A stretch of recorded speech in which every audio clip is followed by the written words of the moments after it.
구약성경 889면 시편 118편 1절에서 4절까지 다 같이 우리 한 목소리로 합독하십니다. 시작. 여호와께 감사하라. 그는 선하시며 그의 인자하심이 영원함이로다. 이제 이스라엘은 말하기를 그의 인자하심이 영원하다 할지로다. 이제 아론의 집은 말하기를 그의 인자하심이 영원하다 할지로다. 이제 여호와를 경외하는 자는 말하기를 그의 인자하심이 영원하다 할지로다. 28절 29절 같이 합독하십니다. 시작. 주는 나의 하나님이시라. 내가 주께 감사하리다. 주는 나의 하나님이시라. 내가 주를 높이리이다. 여호와께 감사하라. 그는 선하시며 그의 인자하심이 영원함이로다. 아멘. 어떤 사람이 꿈에 천국을 갔습니다. 천국에 도착하니까 베드로가 나와서 반갑게 맞아 주었습니다. 그런데 이제 이 사람이 베드로는 이 사람을 데리고 천국을 두루두루 이렇게 구경을 시켜주었다고 합니다. 근데 이제 천사들로 가득 붐비는 거대한 작업실에 들어가서자 베드로는 여기가 첫 번째 부서다라고 이렇게 소개를 하더랍니다. 그러면서 뭐라고 하냐면 여기는 접수처라네. 하나님께 기도하는 온갖 청원을 이곳에서 접수하지. 이렇게 말을 합니다. 그곳에는 모든 것이 바쁘게 움직이고 있었습니다. 수많은 천사들이 세계 도처에서 접수된 온갖 청원들을 이렇게 분류하고 있었기 때문에 그렇습니다. 그 다음에 이제 그곳에서 나와서 두 번째 부서에 도착을 했습니다. 여기는 포장 및 발송처란에 사람들에게 보내줄 은혜와 응답의 복이 이곳에서 포장되어 발송되는 곳이라네 라고 베드로가 그 사람에게 소개를 했다고 합니다. 그건 역시 정신없이 분주했습니다. 그리고 이제 마지막 끝으로 마지막 작업실의 가장 후미진 구석에 이렇게 있는 부서로 발길을 옮겼습니다. 그런데 이곳에는 놀랍게도 단 한 명의 천사가 그냥 이렇게 빈둥거리고 서 있다랍니다.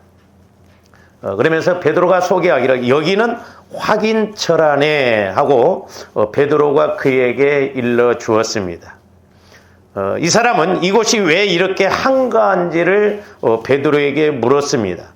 그러자 베드로가 이렇게 대답을 했다고 합니다. 지상 사람들이 부탁한 응답과 복을 받고서는 확인서를 보내는 일이 거의 없기 때문이지 이렇게 말을 하더랍니다.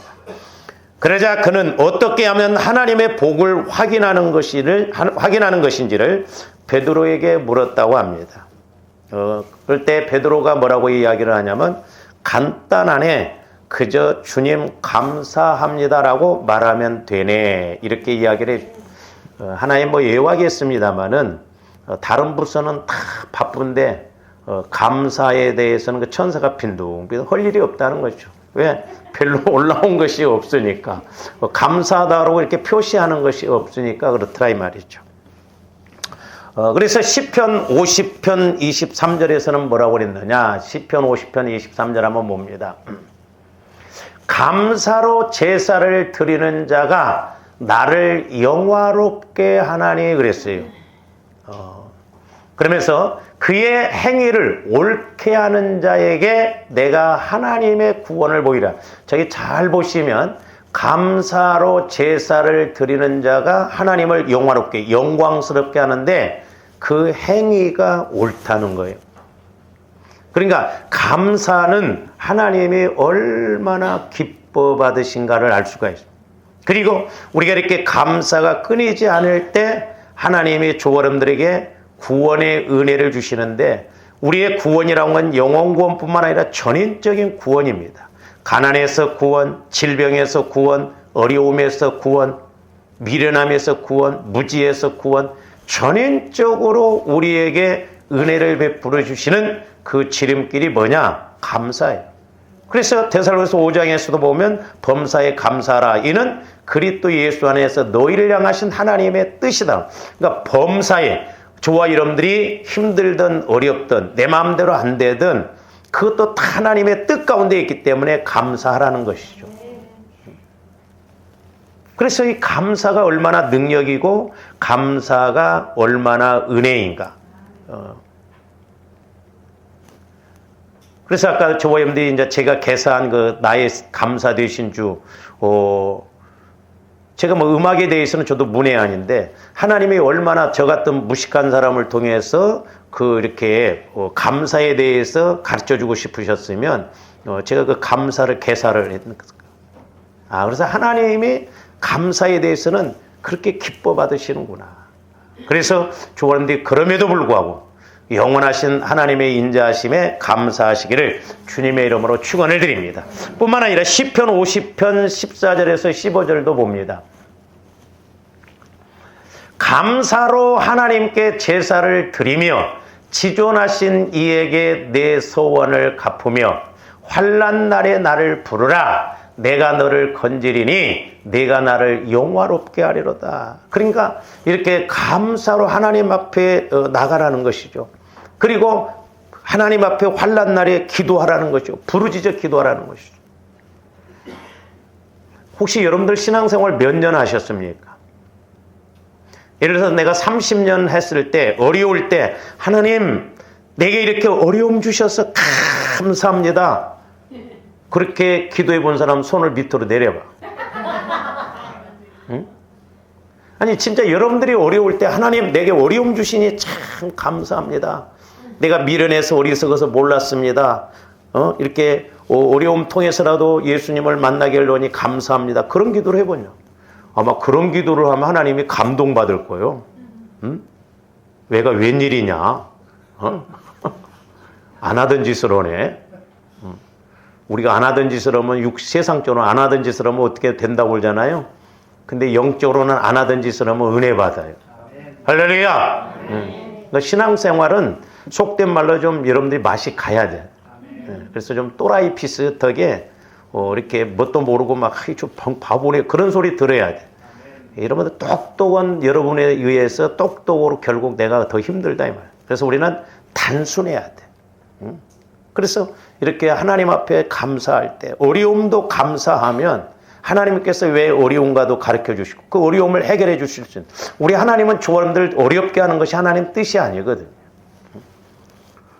그래서 저와 여러분들의 기도가 늘 이렇게 천사가 받아서 움직일 뿐만 아니라 또한 저분들의 감사가 넘쳐나서 우리 하나님이 더 일하시는 은혜가 있기를 주님의 이름으로 축원을 드립니다.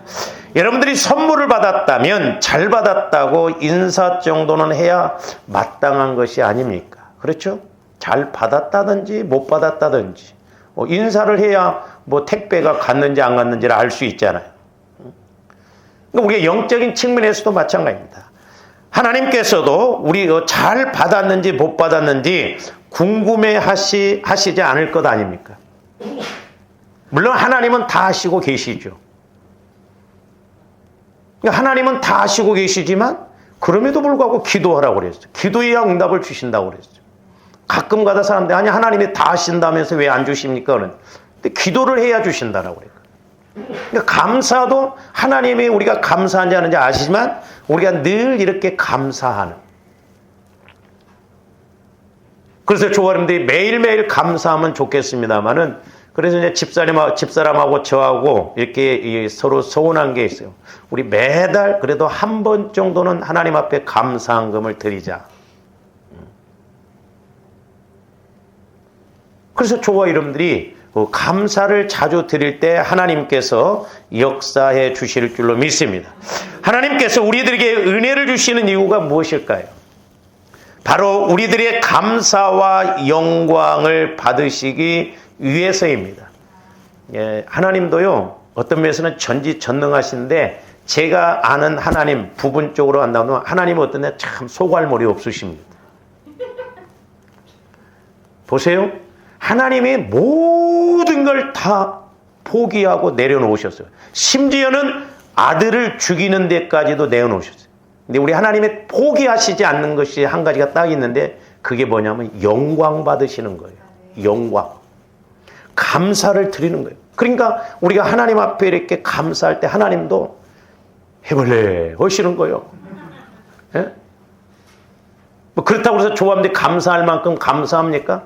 우리는 흉내만 내는데도 하나님은 그렇게 감동을 받으시더라 이 말이죠.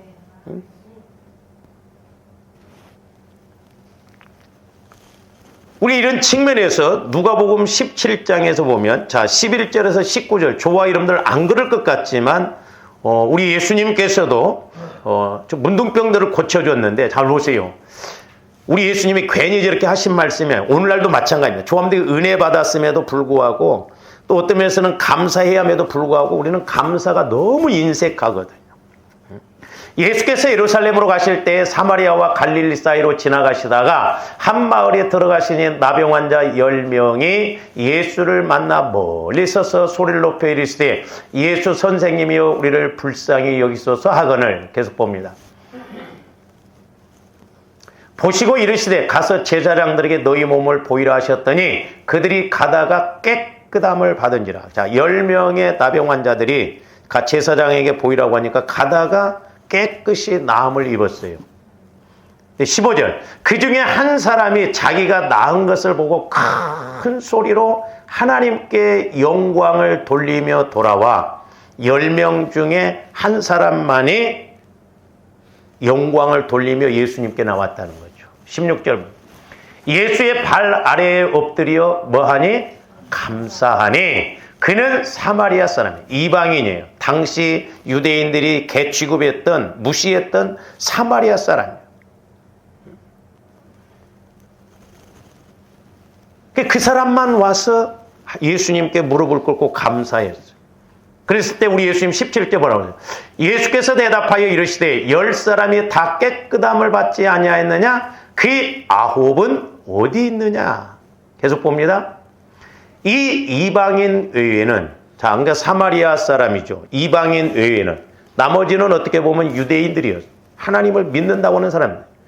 외에는 하나님께 영광을 돌리러 온 자가 없느냐 하시고 그랬어요. 이방인 9명이 이방인이 아니었다니까요. 오히려 거꾸로 이방인만 예수님께 나와서 감사를 드리며 영광을 돌렸는데 9명은 인사도 안 했다 이 말이에요. 저는 저 말씀을 보면서 오늘날 저와 여러분들은 안 그럴 것 같죠? 저와 여러분들이 저기에 9명 중에 포함되어 있을지도 몰라요. 한번 잘 생각해 보세요. 우리는 자꾸 육신적인 조건에 의해서 감사만 합니다마는 우리가 하나님과의 관계에서 보면 감사할 일이 너무나 많거든요. 그래서 19절 그에게 이르시되 일어나 가라 내 믿음이 너를 구원하느니라 하시다. 그 내 믿음이 너를. 저는 개인적으로 저 말씀 19절 말씀을 적용할 때 자, 이 이방인 사마리아 사람은 육신의 질병도 나았고 영혼도 구원받았는데 나머지 9명은 다시 또 좀 이따 문둥병 걸리지 않을까 그렇게 생각이 들어요. 제 생각이요. 왜? 감사가 없으니까. 조합된 게 감사가 없으면 무너집니다. 마귀가 꼭 방해를 하거든요. 그래서 감사가 감사되고 은혜가 은혜되게 해야 될 줄로 믿습니다. 할렐루야. 우리 예수님도 10명의 나병 환자를 고쳐주셨는데 한 명만 왔다니까요. 그것도 이방인만. 과연 저와 여러분들은 전지전능하신 하나님을 믿노라 하면서도 얼마만큼 하나님 앞에 감사하는가. 제가 이렇게 기도하다 보면요. 하나님이 때로는요. 여러분 자식만 또 못해요. 마음 씀씀이가 그러더라고. 제가 제일 두려운 게 하나님 앞에 갔을 때 조함도 얄짤 없어. 전라도 말로. 그래서 조함도 영안이 열려지고 귀가 열려져서 우리의 영적 실체를 봐야 될 줄로 믿습니다. 우리가 하나님을 얼마나 가볍게 여기고 하나님을 얼마나 우습게 여깁니까?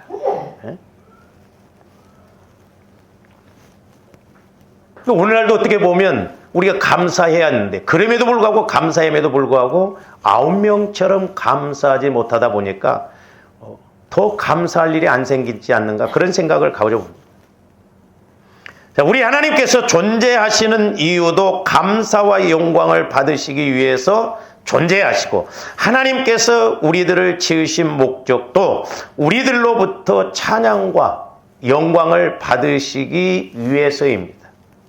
그래서 이사야서 43장 7절에 뭐라고 그랬는가 봅니다. 내 이름으로 불려지는 모든 자, 곧 내가 내 영광을 위하여 창조한 자를 오게 하라. 그를 내가 지었고 그를 내가 만들. 그러니까 조원들을 창조하시고 구원시키신 것도 하나님의 영광을 위해서, 감사로 영광을 돌리고 하나님의 영광을 드러내기 위해서 그렇다. 제가 여러 번 말씀드렸던 것 같습니다만, 어떤 장로님은 늘 그냥 입술의 고백이 뭐냐면 그저 감사래요. 그냥 그저 감사합니다. 그저 감사합니다. 그저 감사합니다. 그래서 별명이 뭐냐면 그저 감사 장로래. 좋잖아. 그저 감사 장로. 그냥 이 장로님은 그냥 수시로 매사에 하나님 그저 감사합니다. 이래도 그저 감사합니다. 그러다 목사 됐대요. 그 감사 앞에 하나님은 가만히 계시지 않는다 이 말이죠. 저는 그래서 오늘 제목을 하나님의 영원하신 인자심에 감사하라는 제목으로 오늘 시편 118편을 통해서 은혜를 나누고자 합니다. 이 시편 118편은 우리가 시편이 150편으로 이렇게 되어 있는데, 소위 말하면서 표제가 없는, 여러분들 그 시편마다 보면 뭐 다윗의 시, 아굴의 시, 감사시, 그런 파란 글씨로 이렇게 적혀져 있죠. 근데 시편에 그런 표제가 없는 편수가 몇 편이냐면 34편이에요. 34편. 150편 중에 34편은 표제가 없어요. 그래서 이 시편 118편도 표제가 없는 시입니다. 따라서 이 본시는 누가 언제 지었는지 알 수 없습니다. 물론 이 본시의 저자와 저작 시기에 대하여는 다윗이 사울왕의 추적에서 벗어나 하나님께 제사를 드릴 수 있는 여유를 찾았을 때, 혹은 다윗이 많은 고난의 시기를 거치고 이스라엘의 통치자로 즉위하였을 때에 지었다는 그런 견해는 있습니다. 추적적으로 보면. 또한 바벨론 포로 생활을 마치고 이제 고토로 다시 예루살렘으로 귀환한 후 장막절을 지키면서 하나님을 찬미하기 위하여 지었다거나, 아니면 스룹바벨 성전을 완성한 후에 지었다는, 이스라엘 백성들이 다시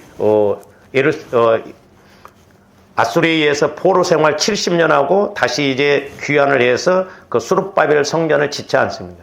그래서 스룹바벨 성전을 이렇게 완공한 후에 지었다는 견해도 있습니다. 물론 오늘 시편 118편의 일부 내용이 이런 상황들과 조화되는 측면이 있다는 점에서 이러한 주장들을 이렇게 고려해 볼 여지는 있으나 확증하기는 어렵습니다.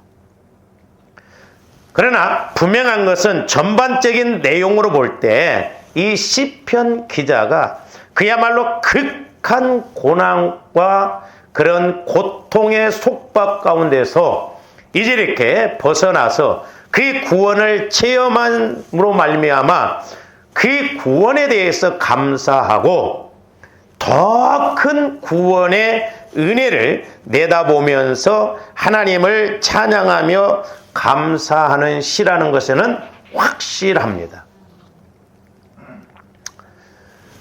그래서 이 시편 118편은 꽤 이렇게 설교를 하면 길어요. 그래서 제가 이렇게 구체적으로 설교를 하려면 꽤 길어야 하는데, 오늘은 강론적인 측면보다는 총론적인 측면에서 한번 말씀을 상고하고자 합니다. 제가 이렇게 시편 118편을 읽으면서 네마로 제 눈에 이렇게 쏙쏙 들어오는 단어들이 있었어요.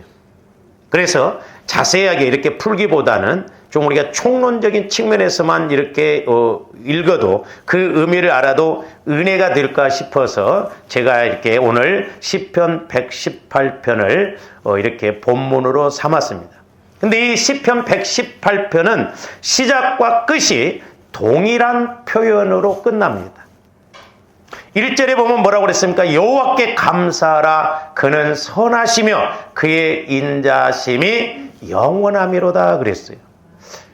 근데 29절에서도 뭐라고 그랬습니까? 똑같아요. 여호와께 감사하라. 그는 선하시며 그의 인자심이 영원함이로다. 그러니까 감사로 시작해서 감사로 끝나요. 그렇다고 한다면 2절부터 28절까지의 내용, 시인이 그 겪었던 상황 속에서 이렇게 구원시켜 주심에 대해서 이렇게 시작부터 감사, 끝나도 감사. 그래서 2절부터 28절까지의 내용은 시인이 고난을 겪고 난 다음에 하나님 앞에 감사하는 내용입니다.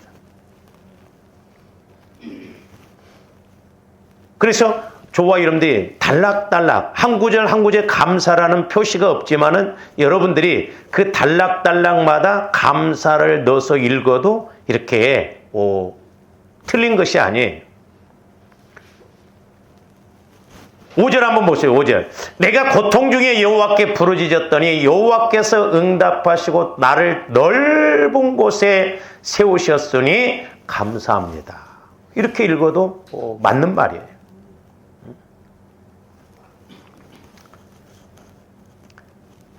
그래서 오늘 시편 118편은 좀 4단락으로 이렇게 나누어서 읽으면 더 은혜가 되고 감사해야 할 특징에 대해서 이렇게 더 알 수 있고 또한 시편도 감사해야 할 것에 대해서 반복적으로 이렇게 말하는 것을 볼 수가 있습니다. 그래서 시인은 여기서 여호와의 영원한 인자에 대하여 찬양하며 단도직입적으로 뭐라고 그러냐? 여호와께 감사하라는 명령으로 시작하고 명령으로 마칩니다. 이 인자라고 하는 말은 히브리어로 헤세드 그러는데 이 의미가 여러 가지가 있습니다. 뭐 부드러움, 상냥함, 선하심, 관대함, 친절함 또는 확고부동함 이런 것도 이 인자라는 의미에 포함이 되어 있거든요. 그런데 더 정확한 것은 뭐냐면 하나님께서 친히 택하신 자녀에 대하여 언약에 입각해서 말씀에 입각해서 이렇게 확실하게 사랑해 주시는 그 사랑을 의미해요. 그러니까 하나님은 저와 여러분들 하나님의 자녀로 삼아 주시고 확고하게 하나님의 자녀로 인쳐 주시고 인도해 주신다라고 하는 것입니다. 좀 안타까운 것은 이런 하나님을 만나야 되는데 막연하게 믿다 보니까 그냥 그렇게 생각한다 이 말이죠. 좋은데 하나님을 만남으로 말미암아 확고부동하게 하나님이 나를 이렇게 사랑하시는구나. 그런 믿음을 가지시기를 주님의 이름으로 축원을 드립니다. 그리고 감사하다라고 하는 단어는 다른 의미로도 이렇게 해석을 해도 틀린 말이에요. 하나는 찬양하라 이 말이에요. 찬양하라. 그러니까 아까도 말씀드렸으나 5절도 이렇게 내가 고통 중에 여호와께 부르짖었더니 여호와께서 응답하시고 나를 넓은 곳에 인도해 주심에 내가 찬양합니다. 이렇게 또 읽어도 맞는 말이고 그 다음에 이 감사라는 단어는 인정하라는 말인데 6절 7절도 한번 보세요. 여호와는 내 편이시라 내가 두려워하지 아니하리니 사람이 내게 어찌할까. 여호와께서 내 편이 되사 나를 돕는 자들 중에 계시니 그러므로 나를 미워하는 자들에게 보응하시는 것을 내가 보리로다. 내가 이것에 대해서 인정한다 이 말. 확실하게 나를 도우시고 하나님은 내 편이심을 나는 인정합니다. 그런 의미예요. 그 다음에 또한 이 찬양하다 이 말은 고백하다라는 의미도 있는데 8절 9절 보세요. 여호와께 피하는 것이 사람을 신뢰하는 것보다 나으며 여호와께 피하는 것이 고관들을 신뢰하는 것보다 확실하게 나는 나음을 고백합니다. 이거예요. 그러니까 감사라는 것은 찬양하다 이렇게 인정하다 고백하다 그런 의미도 있어요. 그러니까 조합대 감사도 내가 인식이 되어져야 이렇게 감사, 고백을 하잖아요. 그래서 이 시편 118편을 이렇게 네 번째 단락으로, 네 단락으로 읽을 수 있는데, 첫 번째 단락은 뭐냐면 1절에서 4절입니다. 1절에서 4절.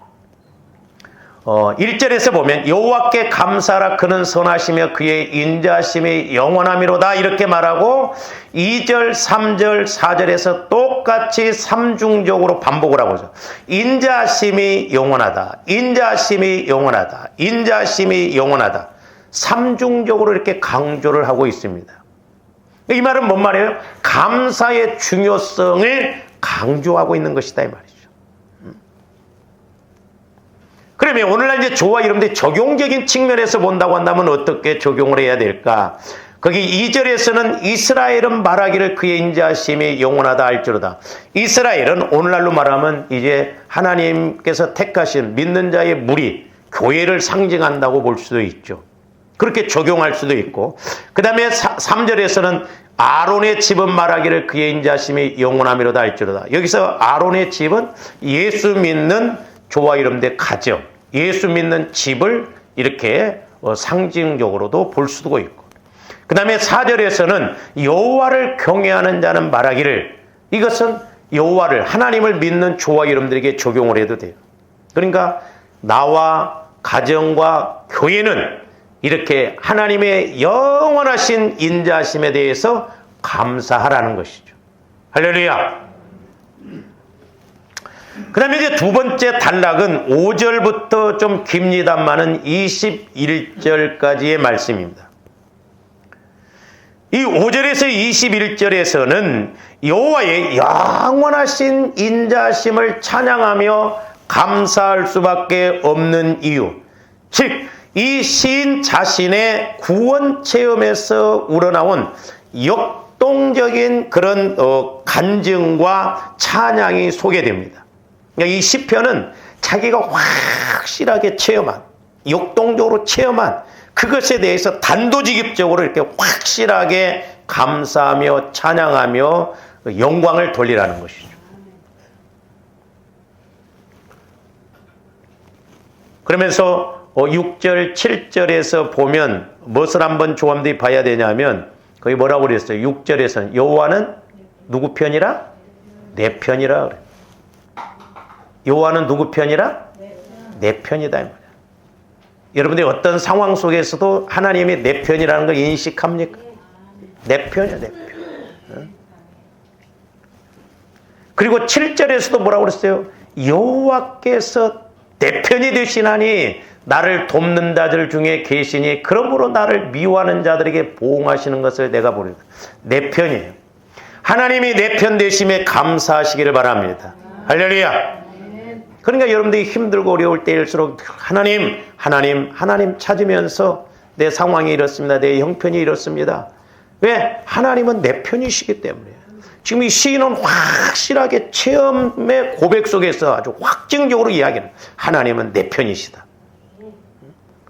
소위 말해서요, 좀 더 하나님을 만나고 체험하면 우리가 영적으로는 믿음이라고 하지만 육신적으로는 배짱이 생겨요. 배짱이. 응? 우리 그 큰 누님이 3천만 원을 선교 헌금을 하고 나더만은 배짱이 생기더래요. 배짱이. 뭐 배짱이 와지는데 그래서 자기가 한 달에 선교 헌금을 3천만 원씩 하겠다고 하면서 주식을 투자했어. 싹 말아먹어 버렸어. 그런 방법으로 하면 안 되죠. 근데 배짱이 오더래요, 그렇게. 뭐 돈 몇천만 원은 아무것도 아닌 것 같더래. 응? 왜? 내가 체험을 해보니까. 갯돈 달라고 3천만 원 딱 준비하고 있는데 그건 선교원금이다 그러더래.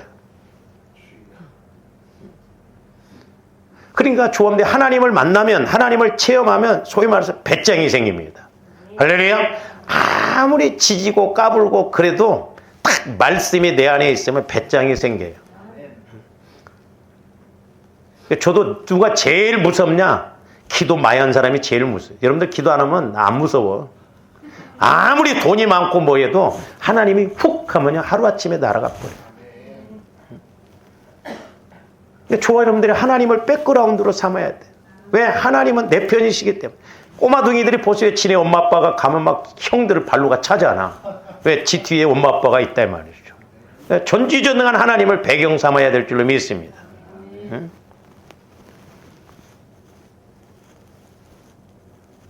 그래서 5절에서는 고통 중에 기도했더니 시인이 지금 5절에서 보면 내가 고통 중에 여호와께 부르짖었더니 여호와께서 응답하시고 나를 넓은 곳에 세우셨도다 하면서 이제 8, 9절에서 뭐라고 그래요?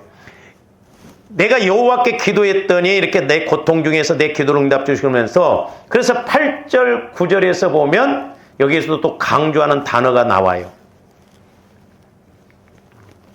그냥 여러분들은 까만 건 글씨고 하얀 건 종이로만 보이죠.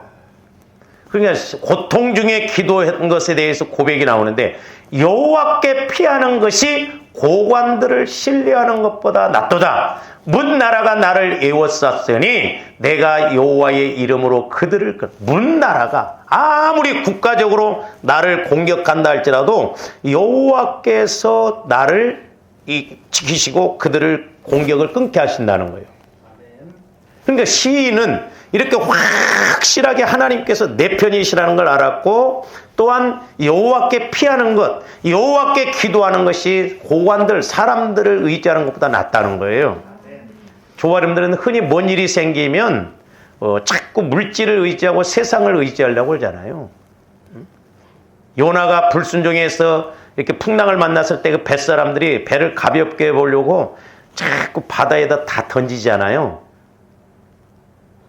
그러니까 우리가 이렇게 영적인 원리를 모르면 영적으로도 물질적으로도 손해요. 그 버리지 말고 오히려 하나님 앞에 감사하면서 요나가 문제이기 때문에 요나가 해결되어지면 된다 이 말이죠. 옛날에 홍정길 목사님이라는 분이 그 강남에서 목회를 크게 하셨는데 그분이 그런 이야기를 하시더라고요.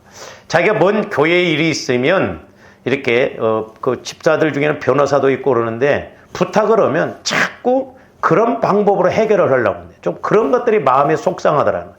믿음으로 이렇게 해야 되는데 자꾸 세상 법으로 뭔가 해결을 하려고 하더라는 거죠. 저와 여러분들이 하나님만 바라보면 하나님이 더 확실하게 멋지게 해결해 주십니다. 할렐루야. 그러니까 우리는 얄팍하게 나가면 안 돼요. 그냥 하나님만을 만나서 하나님으로부터 해결을 받기를 주님의 이름으로 축원을 드립니다. 그래서 8절, 9절에서는 피하다 이 말이 2번 나오고 6절, 7절에서는 내 편이 나와요. 그리고 이제 10절에서 12절에도 보면 또 반복적으로 나오는 단어가 있는데 그게 뭐냐면 여호와의 이름이에요. 여호와의 이름. 10절 후반절에도 보니까 문나라가 나를 에워쌌으나 내가 여호와의 이름으로 그들을 끊으리로다. 11절 그들이 나를 에워쌌으니 내가 여호와의 이름으로 그들을 끊으리로다. 12절 그들이 벌들처럼 나를 에워쌌으나 가시덤불의 불같이 다 없어졌나니 내가 여호와의 이름으로 그들을 끊으리로다. 여호와의 이름으로. 구약에서는 여호와의 이름, 신약에서는 여호와의 이름이 안 나와요. 예수가 여호와의 이름이에요. 영적 보면. 그러니까 좋아하는데 예수의 이름으로 기도할 때 그 어떤 세력, 질병의 세력, 그 어떤 것이라도 다 떠나가고 끊어질 줄로 믿습니다. 할렐루야. 우리는 영적인 세계 속에서 살거든요. 그래서 이제 좀 더 구체적으로 보면 예수의 이름이 예수의 마음이라고 그랬어요. 구약에서는 이름을 두기 위해서 성전을 졌다고 그랬죠. 오늘날 조합들이 성전이요. 내 마음이 주님 마음으로 바뀌어지면 예수의 이름이 계시는 거예요. 그렇기 때문에 주님 마음을 가지고 기도하면 하나님이 일하시는 거예요. 관건이 이겁니다.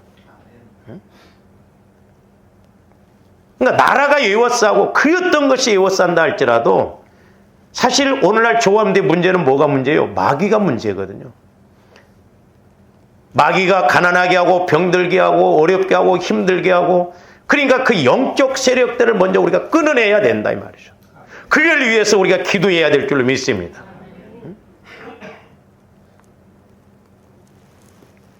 제가 옛날에 신학교 다닐 때 기도할 때 막 은혜가 임하는데요. 그때 핸드폰이 이렇게 초창기에 좀 처음 나올 때 그런 광고가 나왔어요. 막 큰 이렇게 캐리어 가방을 착착착착 접으니까 접을수록 접으니까 핸드폰 하나로 딱 바뀌어지더라고. 제가 막 은혜 받을 때 이 지구도 말이요, 탁 치면 그냥 깨져버릴 것 같아요. 에? 그냥 지구도 탁탁탁 접으면 그냥 내 주머니에다 넣고 나갈 것 같다. 믿음의 문제예요. 믿음이 없는 것이 문제지. 그러니까 마귀는 철저하게 이 믿음을 못 갖게 합니다. 왜? 믿음이 있으면, 믿음을 가지면 지가 지배했던 곳에서 떠나가야 되거든. 우리 몸에서 떠나가고 우리 환경에서 떠나가야 되거든요. 가난, 저주, 질병 이런 것들이 다 떠나가야 되거든. 그러니까 마귀가요, 끝까지 그 부분을 붙들고 있게 하는 거예요. 그러니까 조합원들이 내 생각 갖고 신앙생활하면 안 돼요. 생각의 결과요, 결국엔 보면.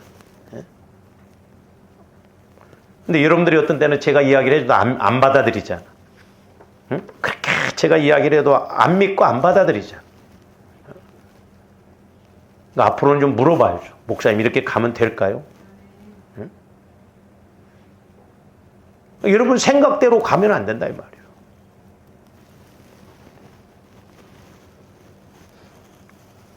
그래서 10절에서 12절에 보면 여호와의 이름이 3번 나오고, 이제 14절 보세요. 14절에서는 이렇게 확실한 체험과 신앙 고백을 하는 것을 볼 수 있는, 여호와는 나의 능력과 찬송이시요 또 나의 구원이 되셨도다, 이렇게 말하고 있습니다. 여호와는 나의 찬송이요 나의 구원이 되셨고 나의 능력이 되었다. 확실한 고백이요, 고백. 그러니까 이 시편은 체험 속에서 고백한 거예요. 그러니까 좋아하는데 체험보다도 더 확실한 게 없습니다. 보세요. 저와 여러분들이 간증자가 돼야 될 줄로 믿습니다. 남의 간증은요, 백날 들어봐도 여러분들 변해요? 안 변합니다. 그 어떻게 보면 그 함정이에요. 남이 은혜 받은 거 그냥 보고 그냥 도전이나 받고, 아, 그렇다, 뭐, 그러고 내가 간증자가 돼야 되죠. 내가 예수를 만나면 된다, 이 말이죠. 응?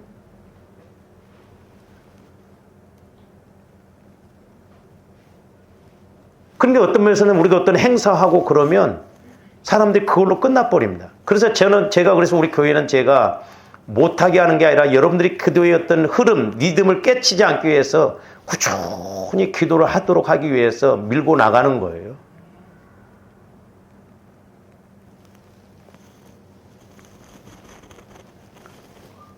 그 다음에 15절, 16절도 보세요. 뭐라고 고백하냐면, 의인들의 장막에는 기쁜 소리, 구원의 소리가 있으며 여호와의 오른손이 권능을 베푸시며, 15절 16절에서 또 반복적으로 나오는 단어가 뭐예요? 오른손이 그랬어요. 오른손이 권능을 베푸시며 오른손이 높이 들렸으며 오른손이 권능을 베푸시는도다. 여기서 오른손이라는 것은 능력을 말하고 영광을 나타내는 거예요. 그러니까 여호와의 의로운 오른손이 저와 여러분들 높이시면 막을 자가 없는 거예요. 이 오른손은 힘을 말하고 능력을 말하고 권세를 말한다 이 말이에요.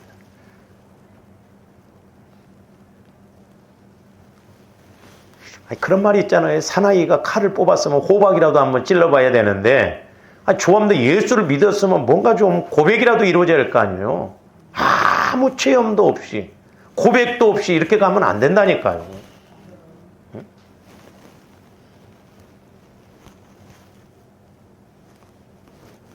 그러면서 이제 19절부터 21절에서 보면 뭐라고 그랬어요? 이제 그 감사를 통해서 자꾸 하나님을 만나는 길을 제시하고 있는데, 내게 의의 문들을 열지어다. 내가 그리로 들어가서 여호와께 감사하리로다. 어디서 많이 들어본 소리 같죠? 이는 여호와의 문이라 의인들이 그리로 들어가리로다. 주께서 내게 응답하시고 나의 구원이 되셨으니 내가 주께 감사하리다. 여기서 21절에서 보면 또 감사라고. 그러면서 19절 20절에서는 의의 문들을 열지어다 그랬습니다. 자, 우리 시편 100편 4절 한번 봅니다. 우리 시편 100편 4절하고 연결해서 보면 좀 더 쉽게 해석이 되어요.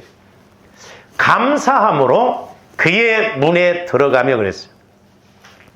저는 저 시편 100편 4절을 보면 저와 여러분들이 감사를 2번 할 때 어떤 현상이 벌어진가. 감사함으로 그의 문에 먼저 들어가야 돼요. 그러니까 조함들이 이렇게 감사할 때 오늘 19절 말씀에 보면 의의 문들을 열지어다 그랬어요. 그러니까 감사할 때 하늘 문이 열려지고 조함들이 은혜가 임할 줄로 믿습니다. 주님을 만나는 은혜가. 그리고 뭐라고 했어요? 그의 궁정에 들어가서 그에게 감사하며 그의 이름을 송축. 궁정에 또 들어가서 우리가 현실적으로도 그랬잖아요. 어떤 집을 들어가면 지금이야 뭐 아파트니까 그렇지만 옛날 시골에는 대문을 먼저 들어가야 돼요. 문을 한번 열고 들어가고 그 다음에 더 들어가서 이제 안방 문을 열어서 들어가야 주인을 만나서 어쨌든 이야기가 되잖아요. 그러니까 이렇게 감사라고 하는 것은 주님을 만나는 문이 열려지고 또한 주님을 만남으로 말미암아 감사가 이루어지고 그래서 오늘 19절 말씀에도 보면 내가 의의 문들을 열지어다 내가 그리로 들어가서 여호와께 감사하리로다 이는 여호와의 문이라 의인들이 그리로 들어가리로다. 그래서 사실 조함들이 감사가 나온다는 것은 은혜가 임하고 이렇게 내 자아가 죽어지고 하늘 문이 열려지니까 감사가 나오는 거거든. 조함들이 육신적으로 보면 감사 나옵니까? 안 나와요. 신앙생활 평생 해도 감사가 안 나옵니다. 우리는 불평불만만 있고 달라고 온 것만 있지 감사할 내용이 없어요. 육신적으로 보면. 그래서 조함들이 하늘문이 소위 말해서 시공간적으로 본다면 하늘문이 열려져서 그 하나님을 만나야 된다 이 말이죠. 근데 우리가 이렇게 자꾸 범사에 감사할 때 하나님께서 은혜를 주시는 것을 볼 수가 있습니다. 그 다음에 이제 22절부터 27절까지는 세 번째 단락으로서 이제 이 시편 기자가 확실하게 체험을 했잖아요. 근데 이제 앞으로 미래에도 이렇게 은혜를 베풀어 주실 것을 내다보면서 찬양하며 감사를 합니다. 자, 22절부터 보세요. 건축자가 버린 돌이 집 모퉁이의 머릿돌이 되었나니 그랬어요. 이것도 어디서 많이 들어본 말 같죠? 누구를 두고 하는 말이에요? 예수님. 그러니까 저와 여러분들이 하나님과의 관계가 맺어지면 앞길도 내다본다니까요. 영적으로 앞길을 내다봐요. 그래야 우리가 제대로 갈 수 있잖아요. 우리가 육신적으로 가니까 뭐 앞길을 못 내다보니까 이렇게 가면 될 것 같지만 아니거든.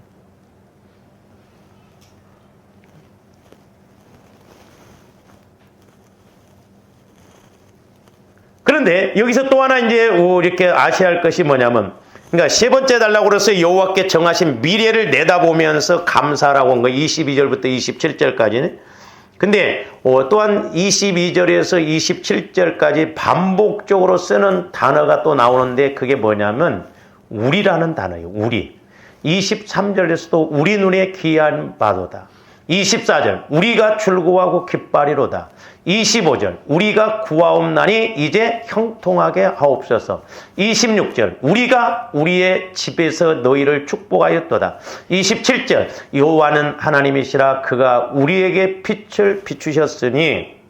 근데 1절에서 21절까지는 나라고 하는 단어가 나와요. 나, 내 편, 나 중심이요. 나 중심. 근데 이 시편 기자가 하나님을 만나면 만날수록 이제 내 중심에서 어떤 중심으로 가냐면 우리 중심으로 간다 이 말이에요. 우리가 기도도 그렇고 저와 여러분들이 이렇게 우리라고 하는 공동체적인 입장에서 기도를 해야 될 줄로 믿습니다. 그럴 때 하나님이 내게 더 큰 응답을 주시거든요. 제가 말씀드렸잖아요. 저도 신학교 다닐 때 나도 힘들어 죽겠는데 왜 그때 하나님이 그때 개척교회들을 위해서 그렇게 기도를 많이 시켰는가. 어떤 데는 섭섭하더라고. 나중에 끝나갈 때쯤 한마디라도 내가 기도를 했거든. 근데 지나놓고 보니까 그때 응답을 제일 많이 받았더라고. 그러니까 나에서 우리로 이렇게 간다. 그러니까 이 지경, 믿음의 지경이 넓어지고 기도의 지경이 넓혀진 것을 볼 수가 있습니다. 그래서 우리라고 하는. 그래서 조함들이 교회에 어떤 문제가 있을 때 서로 기도해주고 먼저 그의 나라와 그의 의를 구할 때 그 사람을 기도로 대접해 줄 때 내가 기도 안 해도 대접을 받는다 이 말이죠. 또 하나의 특징, 우리가 22절에 아까도 말씀 건축자의 버린 돌이 집 모퉁이의 머릿돌이 되었나니 그랬죠. 여러분들 모퉁이 돌을 아십니까? 집을 질 때 이렇게 사각형으로 집을 짓다면 추춧돌을 놓습니다. 이 추춧돌을 하나 딱 놓고 거기에서부터 기둥을 세우고 벽이 되어오면서 이렇게 가게 되거든요. 그래서 이 건물의 벽의 기준이 되는 거예요, 추춧돌이. 그리고 그것이 기초석이 됩니다. 기초석. 그리고 세 번째로는 오늘 뭐라고 그랬어요? 건축자가 버린 돌이라고 했어요. 이것은 쓸모없는 것으로 여겨져 버림받고 멸시받았던 재료인 돌이 이제는 건축물에서도 아주 중요한 모퉁이의 머릿돌로 사용되었다는 것이죠. 이건 전격적인 반전의 상황입니다. 그러니까 하나님은 좀 더 형편을 보시지 않아요. 믿음을 보십니다. 내가 현재 어떤 상황이 있다 할지라도 버린 돌이 추춧돌이 되고 기초석이 된다 이 말이죠. 왜? 내 안에 예수 그리스도가 들어오면 예수 그리스도께서 역사하시면 모든 것이 우리는 이렇게 바뀌어질 줄로 믿습니다. 그래서 제가 예수를 믿고 우리 초등학교 동창들한테 제가 하는 이야기가 그거였어요. 야, 너나 나나 토끼하고 발 맞춘 동네에서 태어났는데 우리가 소위 말해서 성공하고 복 받으려면 예수 믿어야 되겠더라. 제 이야기가 아니잖아요. 말씀이에요. 버린 돌이 추춧돌이 된다 이 말이죠. 그러니까 조합들 믿음만 있으면 이 영적인 공식을 알고 가기만 하면 하나님께서 높이 쓰시고 복 주실 줄로 믿습니다. 할렐루야. 오히려 고난이 변하여 반전이 되고 오히려 고난이 변하여 축복이 되고 오히려 어려움이 변하여서 은혜가 되는 그런 계기가 될 줄로 믿습니다. 그러면서 이제 마지막 28절, 29절 단락에서 똑같이 이제 감사와 찬양의 결단을 밝히고 회중들을 향하여서 감사와 찬양을 하라는 거예요. 나는 이렇게 하나님을 만났다. 이렇게 체험했다. 그러니까 나뿐만 아니라 너희들도 확실하게 이렇게 찬양하고 감사하라. 하나님은 분명히 일하신다. 이렇게 말씀하고 있습니다. 그래서 우리가 시편 118편을 보면 반복되는 단어들이 몇 가지 이렇게 나오잖아요. 자세한 것은 나중에 한번 설교를 하기로 하고요. 이와 같은 은혜가 있기를 주님의 이름으로 축원을 드립니다. 기도하십시오.